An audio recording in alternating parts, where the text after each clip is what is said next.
Hey guys, how you guys doing? Welcome back to the channel and thanks so much for your continued support. I really am humbled and appreciate all that you do.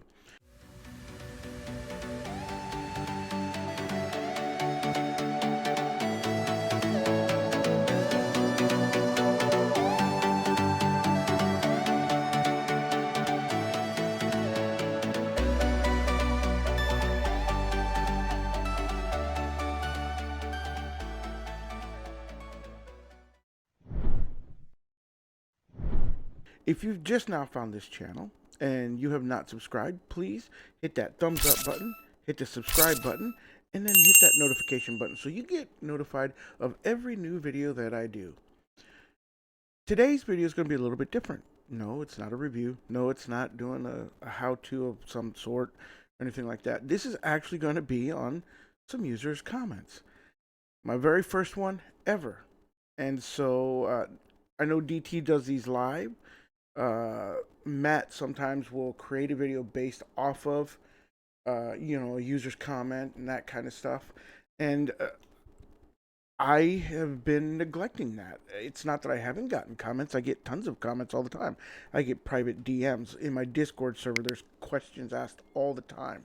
There's all kinds of stuff going on out there. And I don't know why, but I have never made a video based off of it. And I thought, that's actually kind of nice because one of the videos or one of the comments that I've gotten most recently is today is on the actual look at the latest 0G distribution video review that I did is by I don't want to butcher his name, but I think it's Cialis. Cialis is his name, and he asked, "Hey, I've got a question over Linux. I'm thinking of switching over to Linux, but I have some questions which may sound completely redundant to any Linux enthusiast, but they're quite important to me." And his first one is so you have GNOME, Ubuntu, Debian, Arch, etc., and this is from what I understood under the hood stuff. The visual stuff, aka the desktop environment, is what you actually see, right? So you choose a distro which is visibly appealing to you, but why are people always talking about long-term support if under the hood stuff always updates anyways? An old desktop environment with no updates isn't a problem, if only the visuals stay old. I'm probably missing a lot of information, but I'm a little confused. Well, Silas, on your first point, let's go ahead and clarify that yes, a lot of people talk about, the under the hood stuff and it's constantly getting updated. Because the way that Linux kernels and Linux software is updated is uh, dependent on whether it's a long-term support versus a rolling release type distribution. By long-term support, if you look at like Ubuntu, they update in like 3 and 6 month intervals. Every 6 month is a actual long-term support release, which means that you're going to have at least 5 years of support for that distribution. 3 months is considered their rolling fixes or whichever. Those are the ones that only have. I can't remember if it's 1 year or whatever, but it has a very limited time span of release. So when they dub one as a long term support, it's their next stable release. A lot of the Ubuntu forks or spins, whatever you want to call it, they follow those same release programs because they're basing it off Ubuntu. Debian is another, which is what Ubuntu is based off of, and Debian is basically like the granddaddy of them all. They're like one of the longest. They are the longest running. No, actually, Slackware and Debian. One of those two are the longer running Linux distributions out there. But they have a long-term support release version as well as a rolling release version. So it depends on what it is which distribution type that you're looking at. Arch Linux is not they have an LTS kernel, but it's not a long-term support thing because they're considered a rolling release because they're always updating packages, they're always updating things. Like there's no 6 month or 5 year or any type of, it could be 2 weeks, 1 week, a month, 2 months, whatever. But I don't think I've ever had any Arch Linux distribution go past, I think, a week or 2 weeks that hasn't had an update of some sort to it. So yes, to do that, the under the hood stuff is what changes, but the desktop environments can stay the same for a long time, and they do have releases as well. Now you can have an older looking desktop as well on a very rolling release distribution too, because you can mix and match desktop environments. So that being said, that's kind of a brief rundown on the actual release updates and distribution, desktop environments as well. Then he says, can I also plug my second hard drive as partition as Windows PC and access my files out of the box on that? The answer to that is yes, you can. You certainly can plug that in, and yes, your file manager in Linux will definitely access that hard drive and will be able to read the files on it.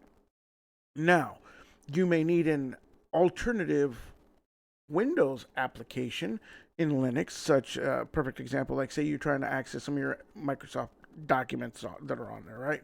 Office documents that are on there. You're going to need to have either like OpenOffice, LibreOffice, one of the Office suites that are a multitude of that you'll find in Linux available and installed on your Linux distribution to be able to actually open that file and read its contents. But as far as seeing that, yes, you can definitely do that. Also, with like videos, you can certainly watch them as long as they're the standard format of like MP3, MP4, whatever. VLC will open those right up, and you can play them right in your Linux distribution, just as if they were right on your Windows machine. So there's that. And then his third question is he has a pretty powerful PC. It's an AM4 build, and I'm thinking about installing either Mint or Pop! OS. Although I don't particularly like the look of both, but I looked for something that relatively works without too much hassle and with good software support. That is definitely a loaded question, and that is because there are so many different distributions in Linux, and there are so many different likes and dislikes amongst the Linux community for each different distribution. Some people absolutely adore Pop! OS. Some people absolutely adore Mint and say that Pop is garbage. I personally am not a Pop fan because it's got a weird look and feel to me, but the Cosmic Desktop is a cool concept and it's becoming its own thing, and that's cool. Uh, Mint is tried and true and been around forever. You have two versions. You have the Ubuntu and the Debian based. I would do the Debian based one, as you have the apt package manager to install applications with, and you have a far, far, far larger base of applications there. Whereas you in Ubuntu will be using the snapped containers, which is nothing. I don't find anything really wrong with them other than they load slow, but there's also a large, large, large amount of variety that you can install there as far as programs and stuff that you need. So basically, you're going to hear mixed reviews on which distro's better than another. You've got people that are Arch distro fanboys that just swear by Arch. I like Arch. I use Arch myself, but I could use any distribution. You have some Fedora people that love Fedora. There's a multitude of different kinds of distributions that you can try out there. My suggestion is there is a tool that is cross-platform, I believe. And with it, it is cross-platform, by the way. Anyhow, with it, what you can do is you can set up a simple thumb drive, just like this, and you use this program to make that a bootable thumb drive. But what is cool about it is it's like Rufus for Windows, where you take and you actually put on as many ISOs as you want on there that can fit on that hard drive. Mind you, they're anywhere from 2 to possibly 4 gigs, depending on how full of content the distribution is that your ISO that you're putting on there. And so doing that will allow you to put many different types of distros, from Arch based to Debian to whatever. It's not specific to any certain type of distro. You can put any distribution or image on there, and you can actually boot into it into a live USB environment and give it a test drive. And so that lets you actually put on a lot of different distributions, boot into them, try them, compare them, see how they look and feel, see if they're working for you, see if they're doing anything that is, what kind of along the lines of what you'd expect out of what you're looking for in a Linux distribution.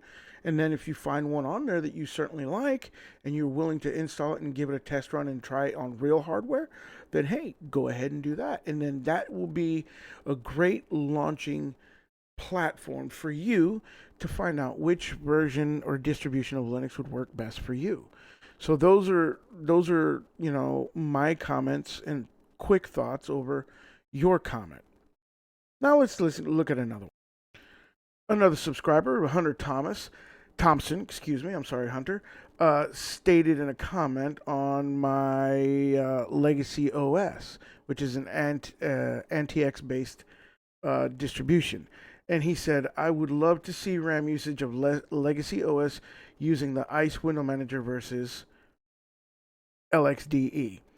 This distro breathed life into a 12-year-old laptop or desktop, a 12-year-old desktop, as a stopgap when my power supply blew out on his main machine. Now, it is no surprise to hear that. Actually, I have done, as most people know, a lot of the distros. I do a lot of kind of semi-obscure, little known, little less popular distro reviews more than I do the mainstream distro reviews. I could show you, Pop OS a million times. I could show you, Ubuntu, a million times. I could show you Linux Mint a million times. I could show you all those a million times, and they're pretty much all the same, and they're expected, and everybody knows them. It's the same thing. What I like to find are the off the beaten path ones that most people have never heard of, that are either new and upcoming, like Leia Linux has been around for 3 years, which I hadn't even known about until just the other day, but I found it, I reviewed it. The actual developer and maintainer of it is actually in my Discord now with his own magazine, along with a few other, distribution maintainers and developers are in my Discord. So if you guys want, come join the Discord, and you guys can, talk to those guys in there. But Legacy OS is one of those OSs that are lightweight. They're very functional, and they tend to remember the older gear, which ironically a lot of Linux users use older gear. So finding a more friendlier to hardware resources operating system distribution actually is kind of difficult, because you're getting a lot of more, like the 6.2, the 6.3 kernel, and those are all becoming more and more focused on the newer hardware, and some of the legacy hardware is starting to come off, and just because of age and stuff like that, things time out. It just happens. So finding an old hardware that supports, or a distro that supports older hardware, can be difficult, and Legacy is one of those great ones. There's lots of them out there. Just go down my content list, you'll find lots of them out there that do that. So like Neptune, Legacy, those guys, tons of them out there. So anyhow, thanks for the comment, Hunter. I really appreciate it, and it's good to know that your old desktop was up and running in no time flat with Legacy. I'm sure the developers would love to hear that story as well. Now let's take a look at another one. The next comment we're going to look at is from Ramsey Meziani. It's off of his attempt to install Watt OS, and what he was trying to do is he was trying to manually partition his hard drive for the install, and he kept getting external command finished with errors. And that is simply because he was trying to do the manual partition, and I don't think he was setting it up correctly. So my advice to him was that in the installer, they actually offer the automatic partitioning and setup of your hard drive for you. If you are not familiar with Fdisk, which is a hard drive partitioning tool such as like Gparted, but it's built into your command line. You can do it through terminal. Then when you're that's what a lot of your Ncurses installer will use is Fdisk, but they just have the suggestion boxes that you take here, there, and everywhere. With the little X in there to make it do what it needs to do. If you're not familiar with those, then my suggestion is to always run the actual uh, partitioner that is done by the actual installer itself, where they set it up for you and do it all for you. Don't try to do it manually until you become a little bit more experienced in Linux, as setting up partitions can be a little tricky for new to Linux users, and sometimes it even gets me sometimes still, to be honest with you. I'll make stupid mistakes in when I'm partitioning a hard drive doing it manually. So I did advise him as well. I mean, I advised him of that as well, but I also had that question in my Discord server too. And I advised a young man there as well, or a young person, I should say, there as well, to go ahead and visit the actual, believe it or not, the best documentation I've ever found on actually partitioning hard drives is the setting up the hard drive section of the Gen 2 handbook. Just Google Gen 2 handbook. It has, like a table of contents, and find where it says, setting, partitioning your hard drive. Click on there, and it literally has a step-by-step way of doing it, and it even explains the makefs commands like make file system ext4 or btrfs, all that good stuff. It explains it in detail. It also explains the different partition sizes, and it even gives you the step-by-steps on how to set up a legacy OS partition versus a EFI partition OS, right? For your OS.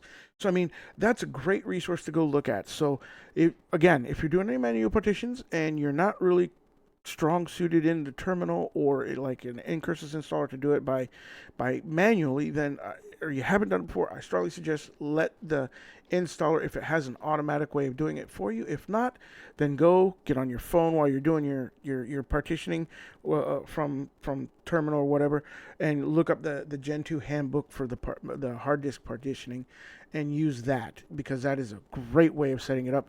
Quick, dirty, easy, and it's very well documented. So let's go ahead and take a look at another one.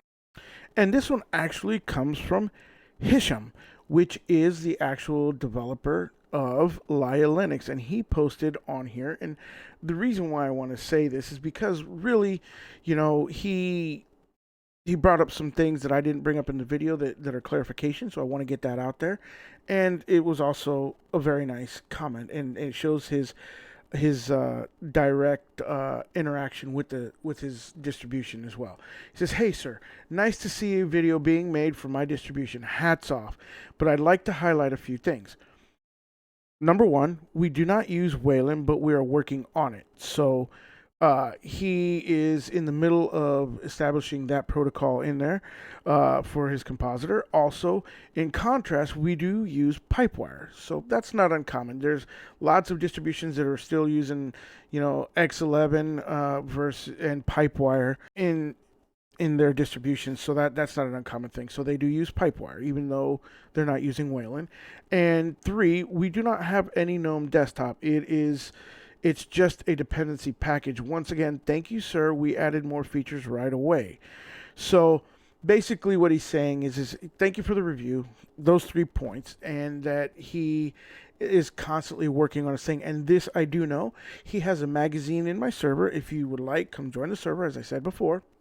And you can get in there and talk with him over his distribution and what he's doing with it. He posts updates in there all the time. He's always asking questions with other maintainers in there. I mean, it's a great community to see all the different learning processes going on and all the different ideas being floated around. To be honest with you, I'm absolutely amazed as to the content that's happening on my Discord server. I never in a million years expected to have any developers or distro maintainers in there, and yet there's a ton of them in there. There's a huge community of people that are constantly in there asking and performing things, and there's events going on with like AI art, all that kind of stuff. So if you have any questions regarding Linux or anything like that, they're always in there answering questions too to people, helping new people out. So yeah, Hisham, thanks for the comment. Thanks for creating Laya Linux. I enjoyed the review, and I enjoy on looking at it more, and you know giving you more feedback. And I will check out your newest updates as well. So don't worry about that. Keep doing what you do, brother. You're doing a great thing for the Linux community, creating another wonderful Linux distribution.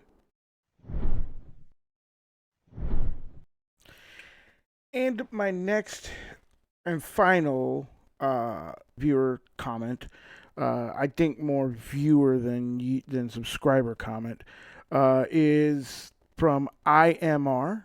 It was 13 days ago, and it was in response to my first look of 0xFCE. It's finally here review. It says, "Why are you begging for money?" I don't know why he posted that. I know that I've changed my format into one of the videos where I start putting thank you to my subscribers, and also the like, subscribe, thumbs up thing, and asking people to join the channel in front before the video, because I find through analytics and YouTube that most people only watch videos for X amount of time, the viewer duration is. So I try to get all that kind of information up front so that it gets in front of people so that they can help support the channel before their attention span is gone and they're tired of watching the video, or they get what information that they were looking for and they're on to the next one. So it's a reminder. It's not a requirement. But however, that brings up a topic, and I'm not trying to beg anybody for money. Understand that I do this as a hobby. I don't do this as my daily job. I actually have a full-time job that I work, and I make videos 3 times a week. You can ask any other YouTuber out there that's doing this successfully. They'll tell you that's a tough schedule to do, because basically I don't take a day off. I work my regular full-time job through the week from 7 a.m. till 4 p.m. my time on the West Coast. And then I come home and I'm researching and doing things and learning things and whatever it is that it takes to prepare for a video that I'm getting ready to make. Then I film them usually all on Saturday, and then, in blocks, and then I edit them on Sunday, and then Monday I'm back to work. So I really don't get a day off. But that also, to make these videos, to do these things, do require money. Scratch, cheddar, pesos, bucks, dollars, whatever you want to call it. It does require that. I have 3 actual members to my channel, which I thank them very much, and they definitely get to call shots as to what they'd like to see on my videos, me to change anything on my videos, because they're putting their money, their hard-earned money, whether it's the $1.99 that they're paying, or one of them's actually a buy me a coffee guy. They're paying, whatever it is that they're paying over there to this channel. They definitely get to ask me what to do and how to do things, and they definitely get to have suggestions, and those suggestions always come first. Always. If they want me to do something on a compositor, guess what? I'm doing it. I take that very seriously. I appreciate my supporters that support me financially, and I definitely appreciate my subscribers. Don't get me wrong. A lot of people say, "Well, don't you get paid by the ad content? The ads that we watch, this, that, and other." Well, yes and no. Yes, we get paid for those ads, but it's not a lot. Honest to God. Let's go ahead and take a look at one. I have pulled up in my YouTube studio under analytics my XFCE done the right way video. It has a total of, I think it was 1,000 or some odd views. I can't remember let's look at the overview. 1.2K views. If you go over here to the revenue tab and you look, it breaks it down right here in this section as to where I'm getting my my actual money from. You'll see that in supers, I got $6.55, which those are the super thanks. If you hit the super thanks button, it allows you to donate one time a certain amount. And then my memberships was $1. $1 membership. I gained one member on that. That was Torre Hegem. I always butcher names. I'm sorry. I feel guilty for. That's why I don't try to mention names as much. It's not because I don't want to. It's because I butcher them and I feel horrible about it. Because I, having a last name like I have, has gotten butchered many, many times over the years, or made fun of. Either way, so I got one member on that one. And then watch page ads. These are the ads that you guys are talking about. Oh, that people somehow think, for some reason, that us YouTubers get paid a ton of money on. I made 0.09% off 0.09 cents off of 1.2 thousand views. 1.2 thousand views paid me 0.09 cents. See, we don't get paid hardly anything in watch ads. When you look at it, total revenue was $7.47, right here, right next to it, on that video. Because of the super thanks, I really appreciate that.